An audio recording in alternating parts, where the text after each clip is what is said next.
ہم باز اور حسد کے اس انتہا کو پہنچ چکے ہیں کہ اپنی خطا تسلیم کرنے کے بجائے جسے عزت و رتبہ ملا ہوا اسے بے عزت اور ذلیل اور رسوا کرنے کے درپے ہو جاتے ہیں۔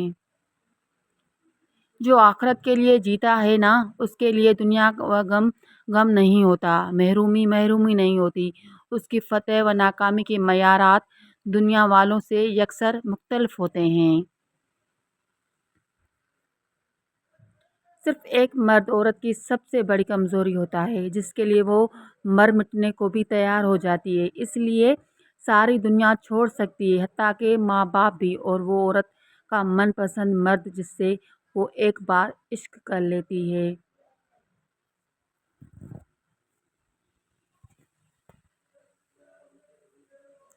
شروعات پر بھروسہ نہ کریں، کیونکہ سچے الفاظ ہمیشہ آخری وقت میں ہی کیے جاتے ہیں۔ تکلیف کے لمحے گناہوں میں کمی کر دیتے ہیں۔ پردہ رکھنا سیکھیں، بلا وجہ کسی کے عیب کی تشریح مت کرتے پھریں۔ کبھی سوچا ہے کہ رب العالمین نے ہمارے کتنے پردے رکھے ہیں؟ اگر وہ سب ظاہر ہو جائیں تو شاید ہمیں چھپنے کی ہی جگہ نہ ملے۔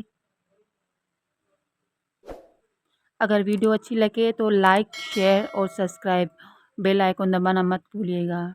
شکریہ۔